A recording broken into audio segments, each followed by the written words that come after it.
Hi, everybody. Welcome to today's webinar, Cybersecurity. Let's get back to the basics. Thanks for joining us today. It looks like people are still coming in, so you might want to give them a couple, maybe a minute or so to come in. Stragglers. Stragglers? Oh, okay. Well, we'll go ahead and introduce ourselves. So I'm Melissa Musser, CPA, and I'm also a certified information system auditor. And I am the partner and director in charge of risk advisory services here at GRF. And I'm also the president of the Washington, D.C. IIA chapter. And I'd like to also introduce Darren. Darren, you go ahead and introduce yourself. Yeah, so I'm Darren Hewell. I'm a supervisor in GRF's risk advisory department. I also sometimes work in the IT department. I'm a CISA, Certified Information Systems Auditor, have my Security Plus. I'm a certified ethical hacker, and I do ISO 27001 compliance audits. All right. Well, between the two of us, you guys are in good hands. So we really want to encourage you guys. We're hoping this could be somewhat more informal, although you guys aren't going to be able to like talk directly to us in this format. We really want you to use the chat function. We want to be able to answer your questions. If you don't feel comfortable, if it didn't come to you during the session, feel free to, go on our website, contact us via email, find us on LinkedIn. We really want to help.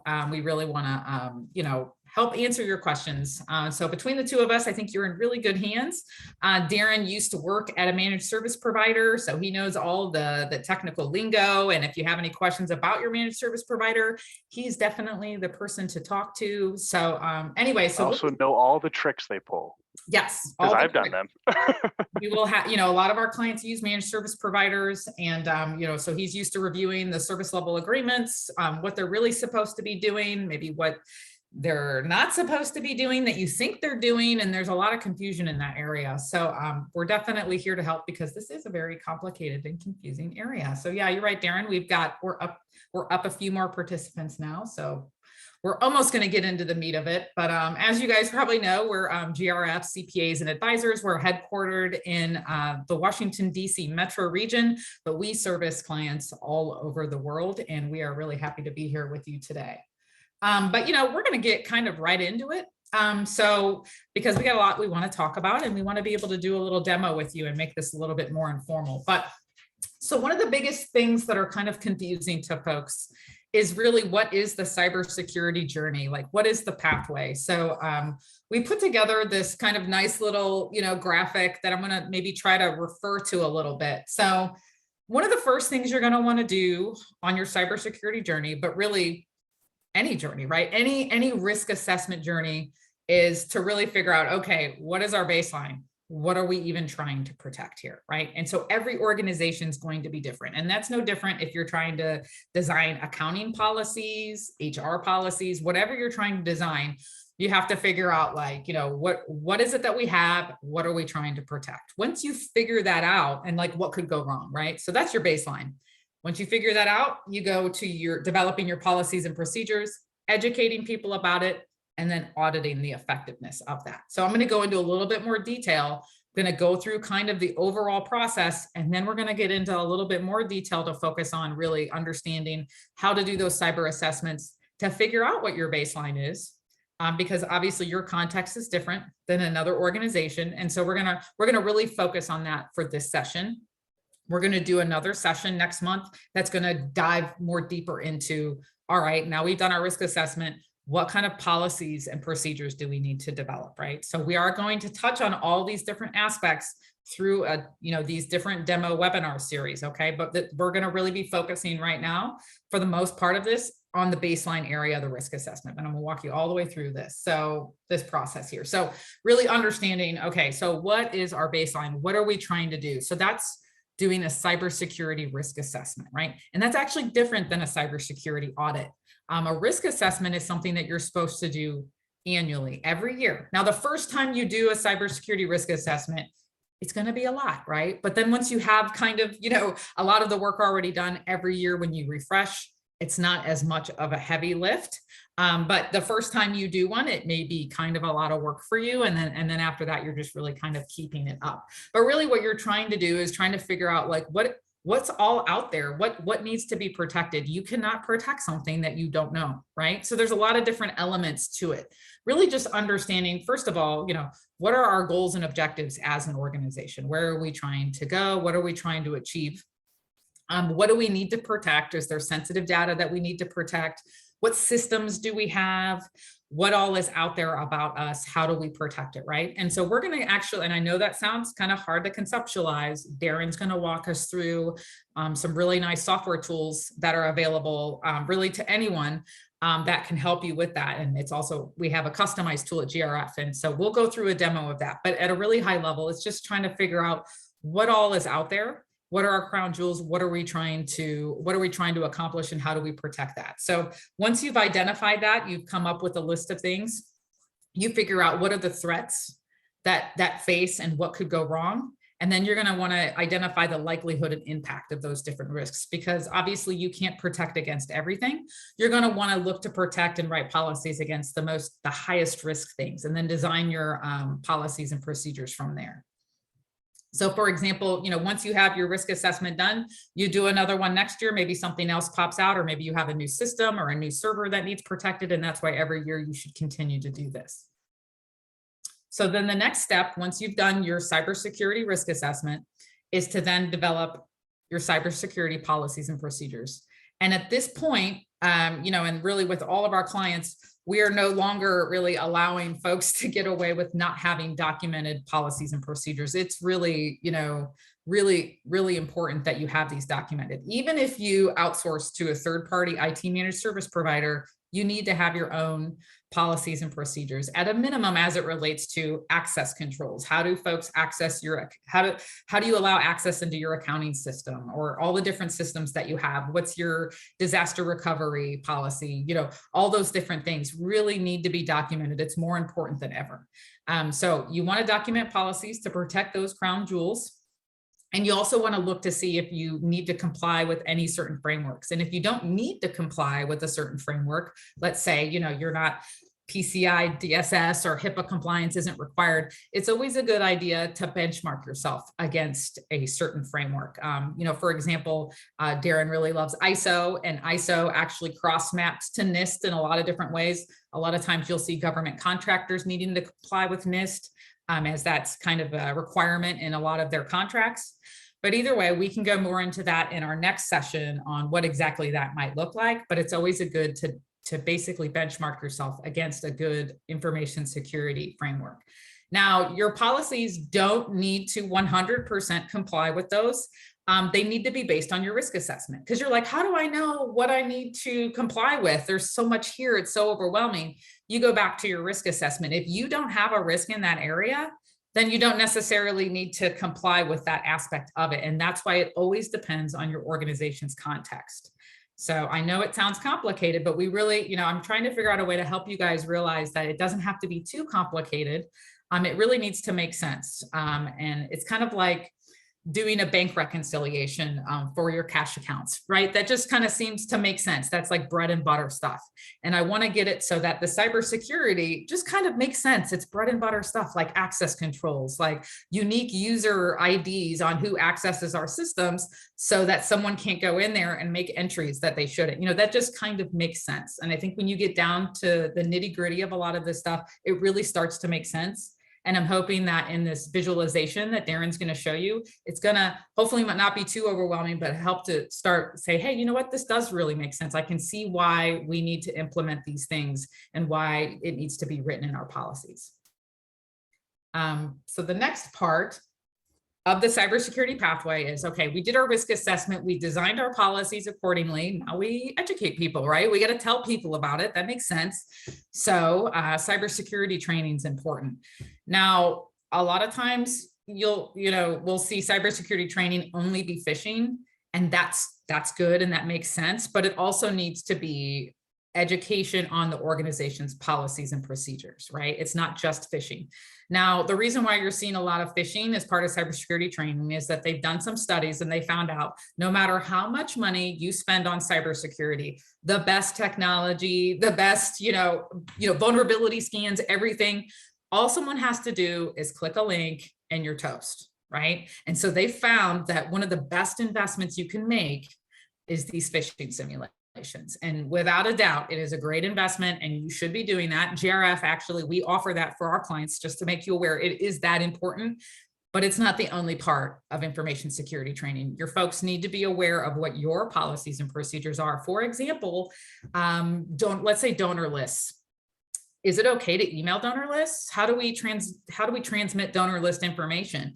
Should the donor list information include actual donor names, or should it be a unique ID so that if someone were able to get that list, would they not be able to see those donor names?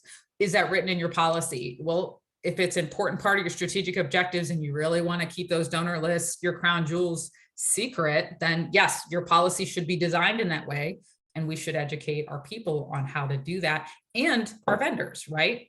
Let's say you're working with someone and you have to transmit the donor list to them. They need to know also not to submit that information. So when I put in here TPRM for vendors and or partners, that's third-party risk management. So really, when we engage someone to work with us, whether it's even just like a volunteer, a third party, do we want to have them sign off on our key aspects of our information security policy so that they're aware as well? I think that's all very important. And possibly you need to have them sign it annually, not just at the one time, but annually, because things change. So does everyone know the risks? Does everyone know the policies and procedures? Okay, so lastly, before we turn it over to Darren, the fourth step here, right? So we do the risk assessment, we do our policies and procedures, we educate folks, right? Everyone, right? Volunteers, third parties. Now we got to figure out, are we really protected? And that's where you're going to hear about cybersecurity audits. It's like, wait a minute, I thought we already did one. We did a risk assessment. Not the same thing, although sometimes the technology can be very similar. It's just the objective of the risk assessment is to figure out what we need to protect. The objective of a cybersecurity audit is to make sure that what we've done is actually effective. It's been implemented. Someone can give me their information security policy, their cybersecurity policies. I'm like, wow, these are great. But have you actually implemented any of this? If Darren, who's our ethical hacker, if Darren were to go to try to hack you, would he be able to break through a lot of that because you're not really doing it? So a cybersecurity audit is going to give you assurance as to whether or not they're working or it's being executed. A lot of times our clients will have, again, third-party managed service providers. Third-party managed service providers are great, but a lot of times clients don't think they need to audit them. Well, you absolutely do. You need to make sure they're doing their job. Just because you have an outside bookkeeper, you still get a financial statement audit done so that it gives assurance that things are getting done. It is very important to make sure someone is watching the watcher. And I always give Darren a hard time about that. I think IT folks just get away with murder sometimes, and we really need to put more of a focus in on that. So just because you've transferred some of the risk over to a third party doesn't mean they don't need to be audited. And so I think that's a really important aspect to think about. So that's our pathway. This little fancy pathway is also on our website if you ever want to go back and remind yourself of that. But I am going to stop sharing my screen right now, and I'm going to turn it over to Darren to pop up an example of a risk assessment. Alrighty. So here we are. So for this example, I'm using Kaseya. They're a large organization. Obviously, you got to have your demo has to have some with red. I mean, it makes it a lot easier to talk about.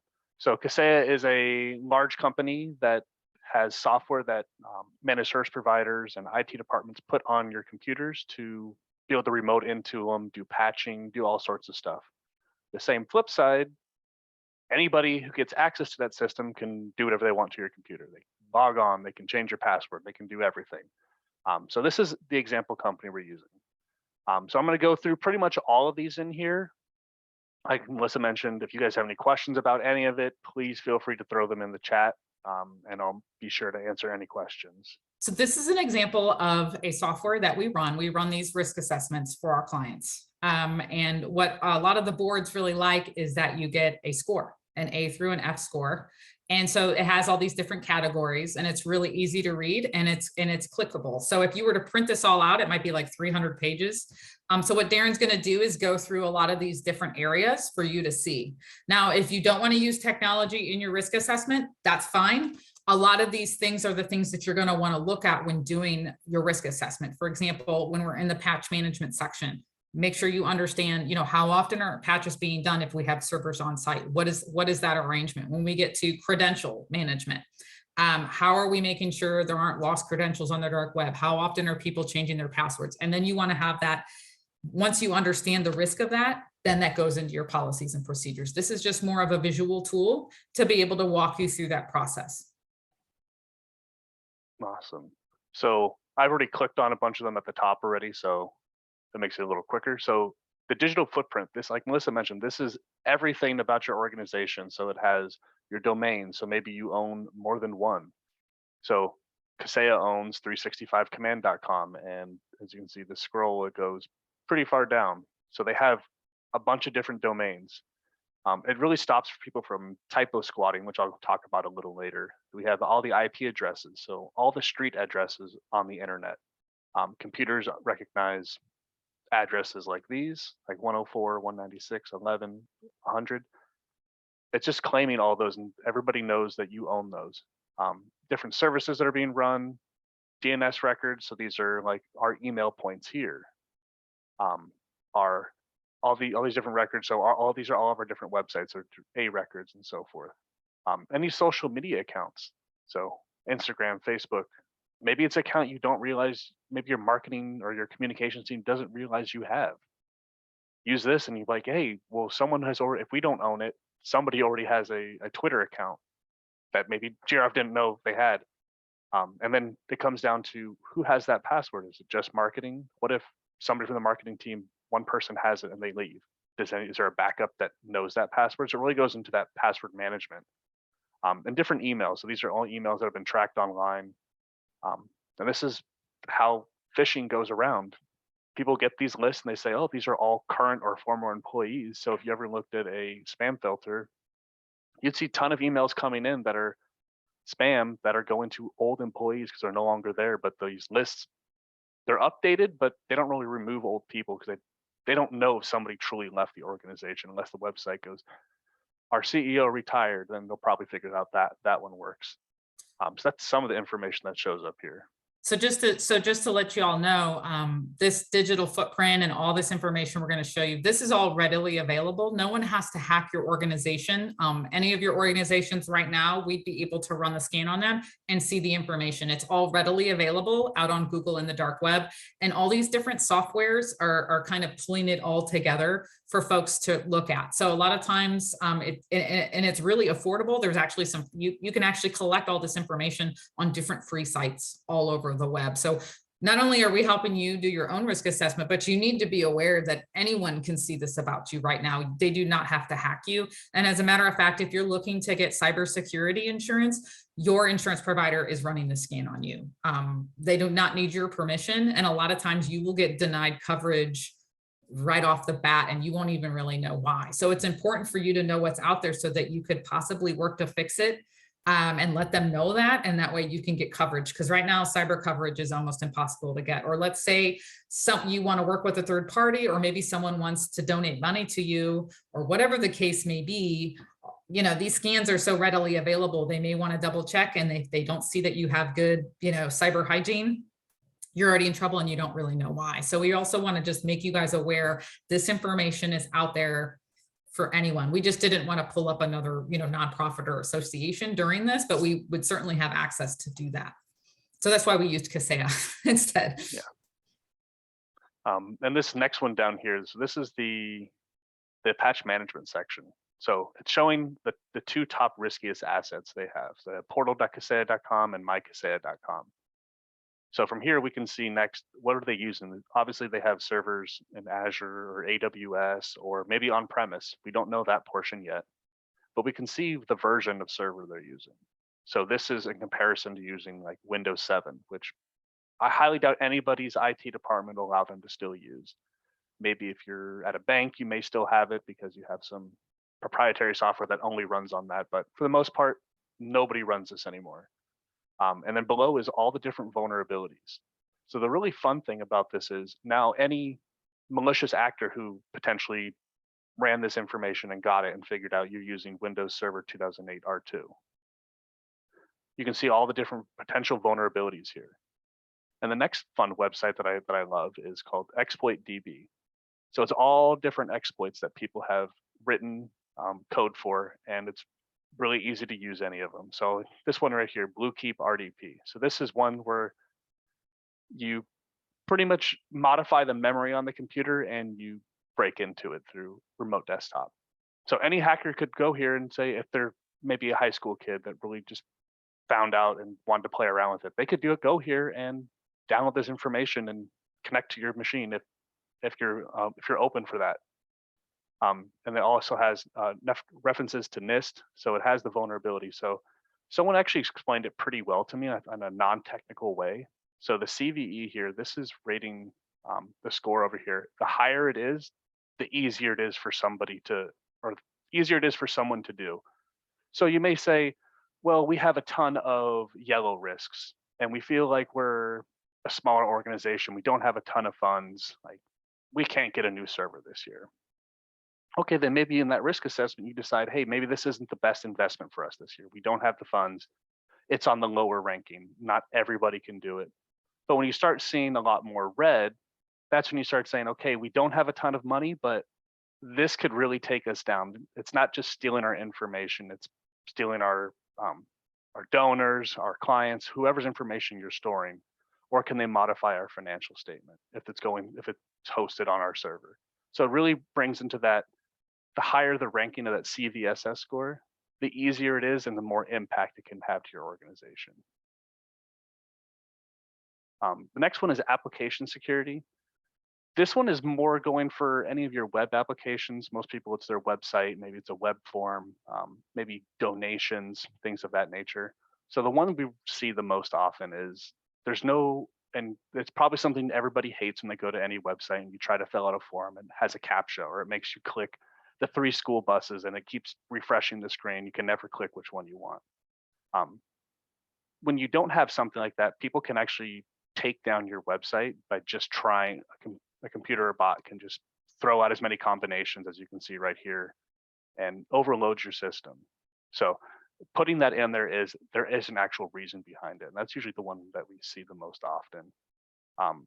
SSL TLS strength. This is a really fun one. So the lock up in the top left corner of Chrome, I think Edge is over on the right-hand side, but this shows that your connection is secure. It's encrypted. So if someone is on, say you're going to your banking website and you're at the airport, I can connect the same public internet connection you do. And if you're not going to your banking website, going through a secure connection, I can see you typing in your credential, your username, your password, and I can just steal that. Or can any malicious hacker. So when you're in those public spaces, you got to be really careful of what sites you're going to and if there's this lock there. So there's a variety of tests. So Kaseya obviously has a ton of websites. So there's a variety of tests that go through. Won't go into too much depth unless someone has a question about it. The next one, Credential Management. This is a really fun one. So it really comes to the idea of you have to have a really secure password, and no one can really truly have a secure password if they have to change it every 30 days or 60 days, right? So you have to think of a complex password, because otherwise everybody just goes 1, 2, 3, exclamation point, or some combination of that. And they just do systematically every 12 months, they change it. So having it change like once a quarter or every 6 months is probably on the better end, just because you can actually think of a truly secure password. You don't have to think of a billion different combinations. But on here, we can collect usernames and passwords that are used associated with the domain. So some of the different ones, so netprospec.com, they had a leak. So let me get a better example. So Skill Demand is probably a service they use to train employees. And Gameplex TV is probably something you shouldn't be going to when you're signing up with your work account. But what you can see here is some of these have hashes and some of them are plain text. So the hash is going to be encrypted password, and plain text is going to be like your password is written in a Word document. So anybody can see what was in that Word document. And you've probably seen from a bunch of different sites that, hey, we've lost your credentials, go ahead and change your password. So if you use the same password on every single site you go to and it's connected to your work email address, now I just know where to go. I go to any of your work accounts, I log in, and I can do your email, I can go into your email, I can do whatever you want because everything is cloud-based now. And it really makes you think of, don't ever use the same password you've ever used in the past, because once these passwords are out there, they're always out there. Even these, maybe if say a trial, maybe that's no longer an account, or maybe they're no longer a user. If you go back and use that same password again, I know, hey, maybe this account got turned on at some point. And IT just selected the same exact password. So you don't want to use the same password ever again, realistically. This really opened up my eyes. The fact that plain text passwords were out there for anyone to look at. Again, getting back to policies and procedures, making sure your employees are educated, not like, say, for example, they could be very embarrassed if they're going to sites they shouldn't be going to, because really you should be running these scans and you'll immediately know if they use their work email. And obviously they should be getting in trouble for that. So they should know not to use their work email for accessing really any kind of site. But then also, you can see the importance of always changing your password. I was really reluctant on that. I'm like, oh my goodness, it's so hard to remember. But when you see that the stuff is out there and that anyone can access it, it's really eye-opening, and you can see why that's important. And a lot of times, let's say, we live in this distributed environment now where it's like you log on to, maybe it's the accounting software, but then you got to go to another cloud system and another cloud system, and you're using your work email and all these. And maybe your work's able to control that your password's being changed every so months. But what about those other cloud systems that you don't have that same control, but they're just as important to change? So sometimes employees need to just know, I need to change my password. You gotta educate them to know that it is dangerous and that they do need to take steps to protect it, because a lot of times in-house IT doesn't have the access to force people to change their passwords. So this is a really big deal. And this kind of gets into the importance of multi-factor authentication. Darren, I don't know if you were going to talk about that at all, but multi-factor, even from like the banking perspective or different ways, it's something that when you try to access something, they send you a message to confirm your identity, because it's so easy for someone to get your credentials. Right, especially with all the credentials being leaked out there. I mean, it seems like once a week we hear about some organization losing our social security number or our password. We've kind of become numb to it, right? Everybody probably has credit monitoring for the next 1,000 years, just because every company seems to have a problem. And it's not really necessarily, everybody is eventually most likely going to have something happen to them. It's how quickly can you recover from that? What controls, how are you going to grow and not allow that to happen again? You don't want someone to keep coming back in and accessing your network. But another point from what Melissa was mentioning, so in here you can also see, get a good example, at least good. So we'll say Forbes. So from in here, if I know someone is going to Forbes.com and signing up with their work email, or if they're going to Stitch Fix, because I know that's a popular one I've seen on here typically, I know you're doing things that are not work related. So now you've already increased the ability of spam to come into the organization, to come to your email, because now you don't know, you can't separate. Well, I wouldn't go to, maybe you did order something from Stitch Fix, and now maybe you get an email to your work email instead of like your personal account that says, hey, you have a package from Stitch Fix coming today. You want to click it to click on tracking. Well, if you didn't log in with your work email, why would Stitch Fix ever email your work email, right? So if you keep those two separate, you can actually help yourself with protecting yourself and the organization from getting malware or ransomware or something like that from clicking on links, because you know it would never come to that account. So keeping those two separate is also better from that perspective, and also cleans out your mailbox from all that junk. Also important for your managed service provider or your IT to be disabling accounts as soon as employees are terminated, and disabling them from all the different systems. And a lot of times organizations don't even know all the different cloud systems that they have. So an important part of doing your risk assessment is doing some type of diagram, and it might not be a network diagram like we used to think of it, but just more of a diagram of all the different cloud systems, whether it's Salesforce, ADP, what are all the different things, so that when someone leaves the organization, we know to terminate them from all the different places, because, you know, IT might not even have purview into all the different third-party applications. A lot of times it's the CFO or controller that has access to the accounting system, not IT anymore. So it's a really distributed, different environment. So terminating folks is really important. Again, access controls should be written into your information security policies. I'd have to say that it's one of the most important things that I think people are missing, which is really crazy because, you know, 20 years ago, it was, you know, kind of a no-brainer. IT used to manage all of it. Now here we are, and it seems like some of the basics are kind of been gone by the wayside, and no one's really sure who's really responsible anymore, which is, you know, kind of scary. Well, the great one is every different department says, well, I need this software. We'll just put it on our company card and we'll just order it, right? So sometimes there's a SurveyMonkey account out there, or sometimes there's a software that sends like DocuSign, let's use the example, sending out documents to clients and whatnot to get signed. So now if IT doesn't know about those systems, they don't know to disable those accounts for people when they leave. And think about the information that's in there. SurveyMonkey or say MailChimp or something. MailChimp has every single contact for marketing, right? So if that gets lost, then there's a whole list of tons of emails to send out spam if I was a malicious actor, or SurveyMonkey and I have all that contact information, or I have all that sensitive information depending what information was collected from previous surveys.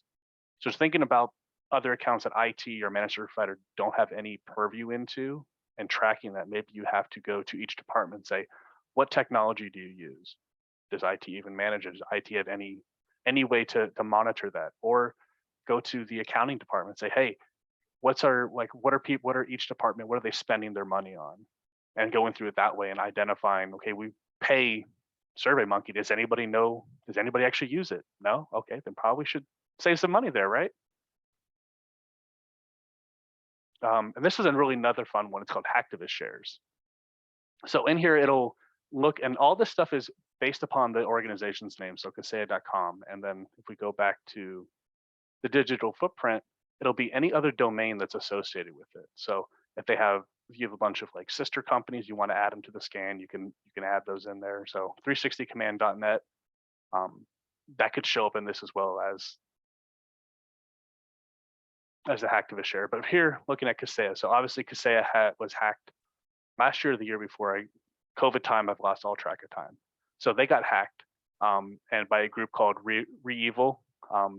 They are a ransomware as a service organization. So someone creates ransomware and sells it and says, here, I'll keep it updated, and we'll do negotiating for you with whoever you hack. So payments will come to us. We'll take like a 20% cut off the top and you get the rest. So the person who develops the software is technically not hacking anybody. They're just saying, I built software and people used it for malicious reasons. I can't do anything about that. So basically that's what ransomware is a service. So this shows all the different vulnerabilities that are out there. So for the source is exploit. Sometimes it can be whistleblowing. So maybe you're an organization that is very private about stuff. You don't announce where you get all your donors from, things like that. So maybe your donor list is your crown jewels. You don't want people to find out that that they donated to your organization, because maybe it's a gray area for some people, and maybe the public reputation for that individual wouldn't be great. But not saying your mission's not great. It's just from what they do for a living, maybe it doesn't match up, but they want to donate. So losing that information could be catastrophic. That could be your top donor, and now that top donor says, you can't keep my information secure. I can't keep donating here, or whatever the case may be.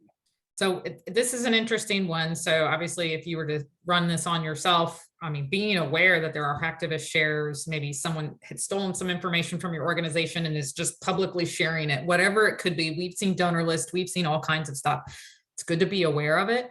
It's also important if you're thinking about working with a third party, you could run this on a third party and see what's out there about them. Again, you don't need, I mean, you can go to different websites to find this information. Again, it's all readily available out there, but just be aware that people can run this on you and can see it. You should be aware that this could be out there.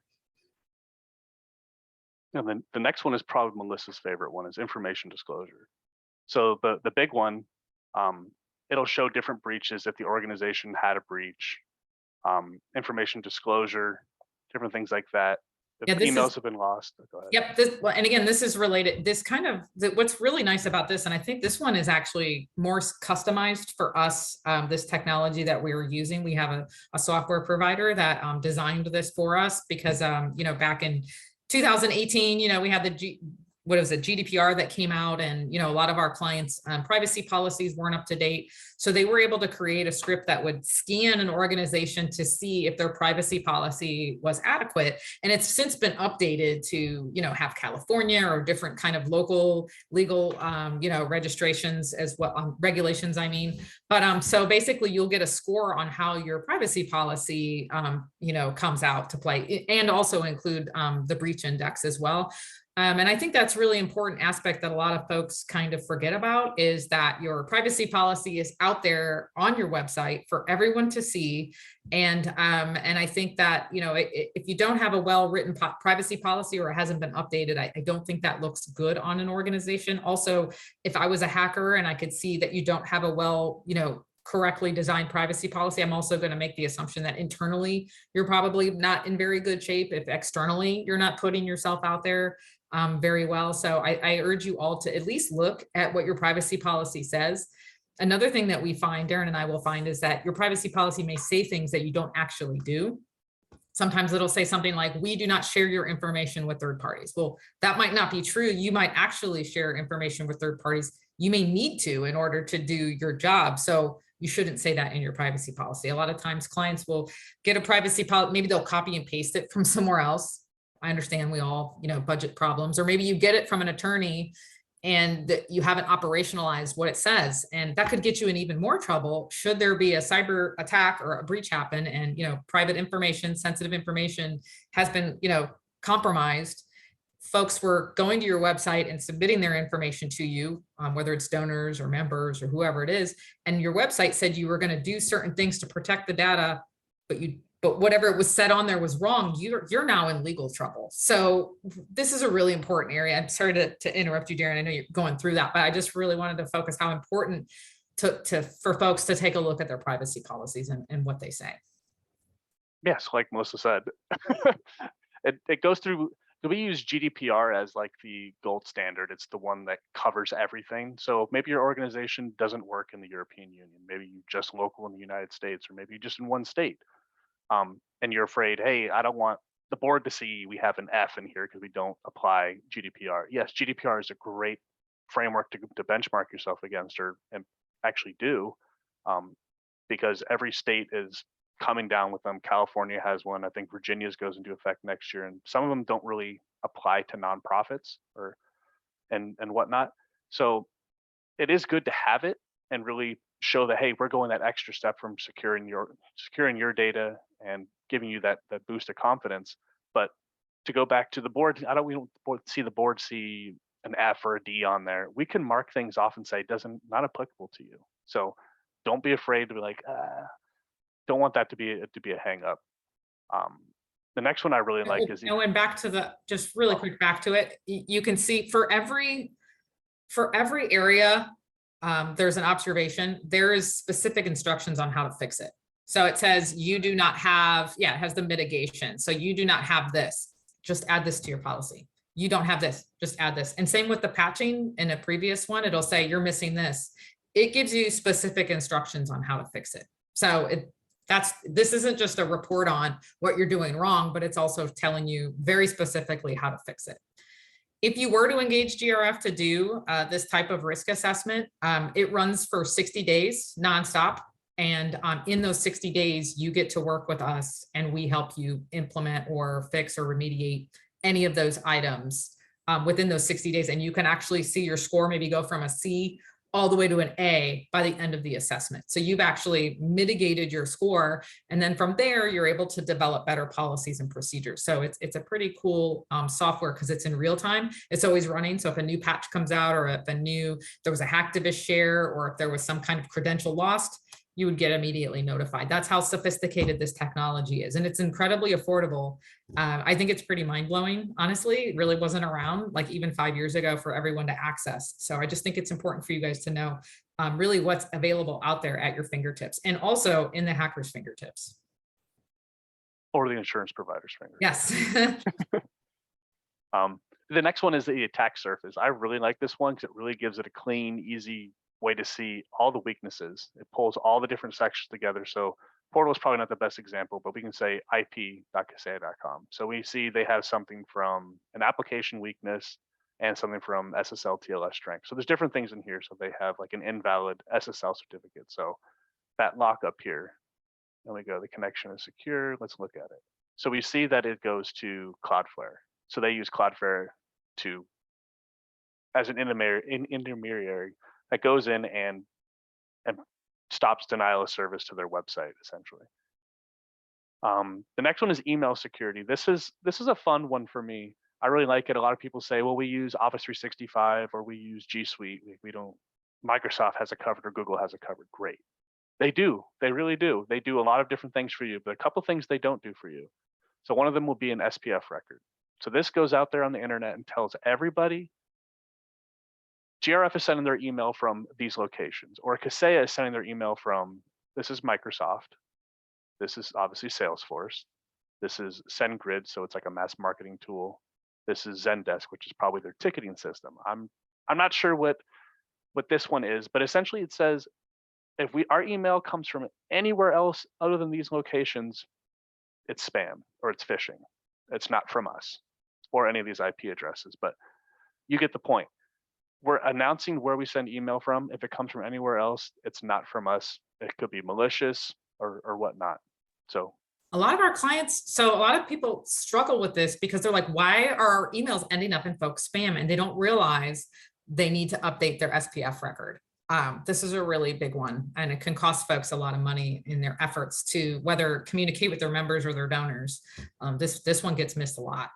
Especially your mass marketing. You don't want to spend all that money on mass marketing tools and it just go in the trash. A lot of these things are quick fixes. How are you going to know unless you run this assessment? So that's a big one. Yeah, we can see if anything else is blacklisted. So maybe you use a service other than those. Maybe use Salesforce, or maybe use a smaller CRM type tool. We can see if it's getting blacklisted. Mail coming from there is getting blacklisted, and you're losing those to other people. There's other tests that are done to make sure the SPF record is validated. DKIM record. This is a fun one. I always use the analogy of what it does is it puts a digital stamp on the email and says this came from us and we signed it. I like to use the example of back in the olden days when people would get the wax, pour it on their letter and stamp it with their stamp as their seal. That's what it is, but with like a digital flair that it's actually, it's digital. You can't just rip it off and put a new one on over top of it. So it adds to security and it works with the SPF record. Those are the big ones in there. There's other tests that are in here, but they're definitely more complex. Those are the top hitters that we typically see. The network security reports. This really affects people that have websites that are publicly available. So pretty much everybody here. This also includes if you have servers on premise. So we can see if there's critical ports available. So some of my favorite ones that show up, it doesn't show up in theirs, is 3389. So that's remote desktop. So if anybody's used a service like this, remote desktop, everybody has it on Microsoft. You put the IP address in or you put the name and you connect and you're into that computer. If that's available to anybody on the internet, hackers can get on, and that's probably the easiest way that they get ransomware on their computers, because they just bang away at passwords with brute force. So they try every combination possible, and they'll eventually get in because no one's most likely monitoring it. It typically happens when IT needs a quick fix. They essentially like putting the Band-Aid on. Someone needs access remotely. They can't get their work done. They leave it open, forget to turn it off. That's easily how people get in. Some other ones. That's my favorite one. So obviously different tests are done here. Clear text protocols. So like we said, this lockup here is called HTTPS. When there's no lock, it's HTTP. So that's one of the protocols that goes in here. SMTP, Telnet, FTP, these are different protocols that some people use. Some people still use them, some people don't. Another fun one is possible fraudulent domains. So just because this is on this list doesn't mean that it's fraudulent. I mean, there's potential to be. It's not owned by the organization, or we can't tell that it's owned by the organization. So remember, the name we're using is Kaseya. So if I just add an S on the end and I start saying, hey, Melissa, here's an unpaid invoice. Can you click this link and pay this invoice? Potentially somebody will pay it. If they're not paying attention, I mean, S at the end is definitely an easy one to notice. Maybe it's Casillas without the Y. You start changing letters like an I for an L, that's when it really gets fun. People can't tell all the time. They don't look really quickly, especially say you're a CPA firm and maybe it's tax season and people don't have time to look really quickly. So that's my favorite time to test our staff with phishing tests is during tax season, because they're busy, they're stressed, right? So my favorite, you always need to do those at the worst times, because it's the best time to get somebody and find out, are they really paying attention? Because any hacker, any malicious actor will know, hey, they're a CPA firm, they're busy. I know exactly their busy schedule. It's pretty much posted on the internet for everybody to see, and it's attack them at that time. And then it has the Levenstein distance, how quickly, how close is it to the actual spelling, and the possible fraudulence. So we try to grab every single one out there.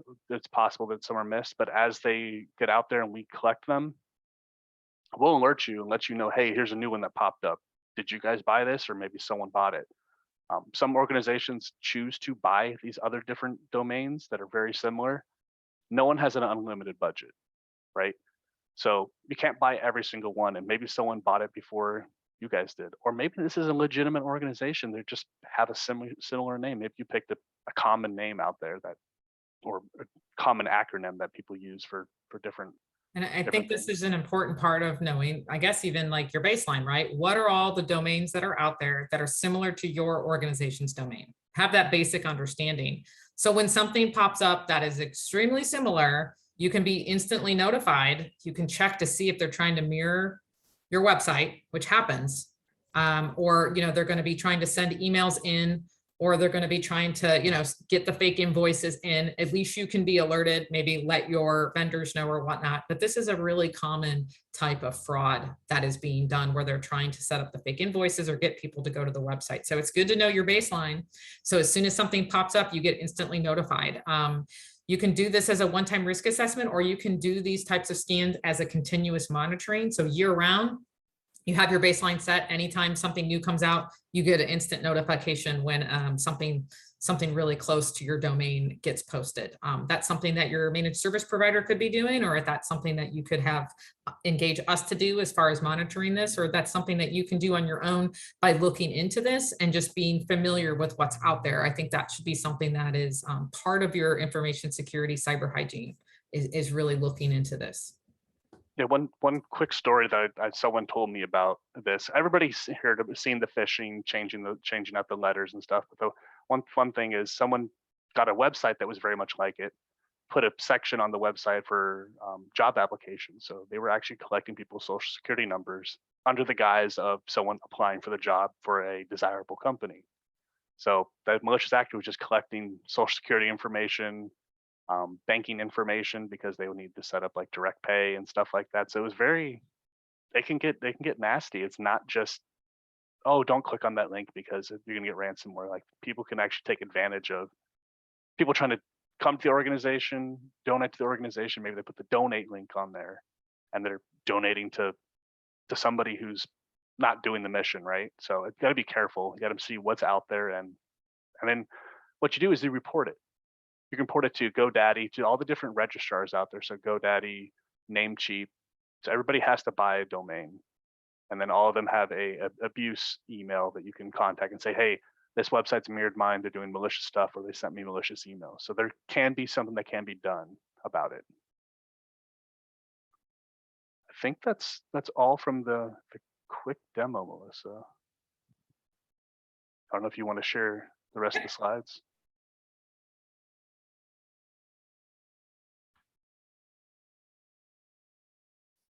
Okay, so just some quick takeaways. Feel free to send questions in via the chat, but just want you guys to be aware a lot of that information is readily available for really anyone to see. It may not have been that way, let's say even 5 years ago. The world is drastically changing. This is relatively inexpensive to run. So you need to be aware of what's out there. You need to know your footprint, right? Because you can't protect yourself if you don't know what's out there. A lot of times, Darren and I have run into a situation where they're like, oh no, we moved all of our servers off premise. We're totally in the cloud. So we'll run the scan and we'll be like, no, you still have, you haven't fully decommissioned these servers. People can still go in and access information. And so, it's always good to kind of see what can the hackers see. It may not, your internal IT may not realize what's actually exposed. So there's some benefits to really understanding what all is out there so that you can prevent against it. So figure out your baseline. Then you'll develop a cyber program. So come visit us in a month from now. Darren, I don't know if we've sent out the date particularly yet. It's at the end of October. I'll be sending it out later today with information about it to everybody. We're going to go deeper into just designing those policies and procedures. We're going to try to, we're going to make it so that you can actually, implement these, ask questions. I know it can be very, complicated, but we like to keep things simple, or maybe even with those policies, start simple and then build on it, right? But let's get to those core things that we need to be doing. Obviously, I'm obsessed with access controls and passwords. So we're going to just really focus on that and third parties and whatnot. But then again, make sure everyone knows the risks. Training is a really important part of that. Again, GRF, we do actually now work with a third party. We can develop the training, do the phishing. As you can tell, Darren is incredibly knowledgeable. So we can help with all that stuff. And then as well as doing the actual cybersecurity audits, we do the penetration testing. We can do all that kind of wonderful stuff. So does anybody have any questions for us? Here's our contact information. Darren, I don't know if you've gotten any questions. Yeah, I got one. Essentially, not necessarily on topic. It was more what we touched about earlier in the day. It was, is it important? Let me pull it up real quick. Is it important to still benchmark against ISO or NIST or PCI DSS, even if you don't have plans to become certified or you're not required to follow one of those compliance frameworks? And I would say yes. You don't have to go 100 yards. You don't have to cross every I or dot every I, cross every T, and so forth. But just using that as a way to see, where are we? Are we at the beginning stages? Are we kind of mature? Are we in a really good spot? And maybe there's not a whole lot of work we have to do.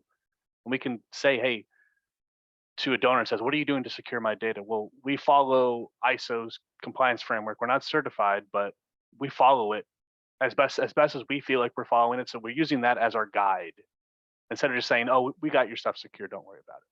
I think that's a good point, Darren, because it can demonstrate that you're not negligent. You can say, hey, we follow this framework. It can demonstrate some sort of due diligence in the documented policy by benchmarking that. So I think that's a good point. I've gotten a question before on, we only have so much money. Where do we, if we're going to do some kind of assessment, where do we invest the money? Is it, doing the risk assessment baseline, or do we just go straight to doing the cyber audit? Or do we really invest in the cyber program, policies and procedures? And, so I got the question and I really wasn't, I don't know if you recall, I really wasn't able to give them the greatest straight answer, because it really would depend on where your organization is. If you've never done a really good cyber risk assessment, that's probably where you need to start, because you got to figure out your baseline. You could have some blind spots. If you went straight into doing the audit, that could provide some guidance, and it can open your mind a little bit as well. But again, the audit's trying to make sure things are operating effectively. If you do the risk assessment, it's more of these are some things we need to consider. We should implement controls here.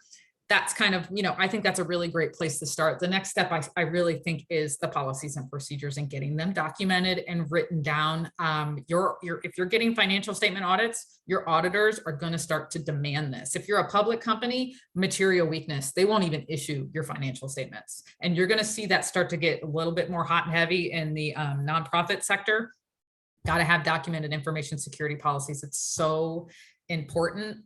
Training your folks. And then getting those cyber audits are important. I'd say cyber audits maybe every few years. You need to do a cybersecurity risk assessment every year. That's something that needs done every year because things change every year, right? And then you may need to change your policy. So that's kind of the flow there. So I'm not really directly answering folks' questions. Would have to try to get to know you and talk to you about where you're at to figure out where your best investment will be as far as that.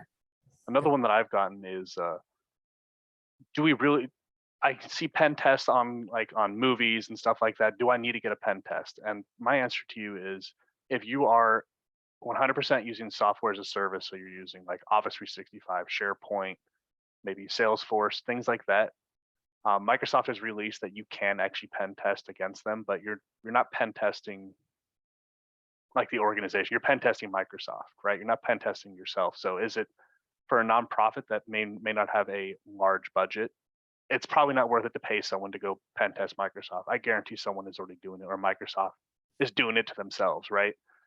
They're a large organization that essentially needs it. They have tons of certifications to show that they are doing the best they can to keep things secure. If you want to pen test your website, you want to social engineer your users, you could probably do that with phishing simulations, unless you want to do like phone calls, text messages. If you don't have things on premise, it's probably not the best value for you. You'd want to do vulnerability for your vulnerability assessment, which is definitely going to cost less. You're going to see, are people patching their laptops? Are we connected as one? Is there an IT department that manages those updates for all of us and keeps us updated? Or are we kind of off on our own with individual laptops that all connect to the same stuff, but there's no overall arching like policies being pushed down to the laptops? That's when you kind of want an assessment from that portion. I know we got a message, question about whether this recording is going to be shared. Let me talk with our marketing team. I think that could be one of our follow-ups is, sending out the recording afterwards, as well as Darren reaching out about our next session in about a month or so to go through the policies and procedures. Yeah, I think the other one I typically get is my board is asking me for a penetration test. And a lot of times those words get mixed up. Most likely they're asking for a IT risk assessment that Melissa spoke about, or the cyber audit, right? Going actually out there, you've already done the assessment, or you've done some sort of assessment with your IT provider.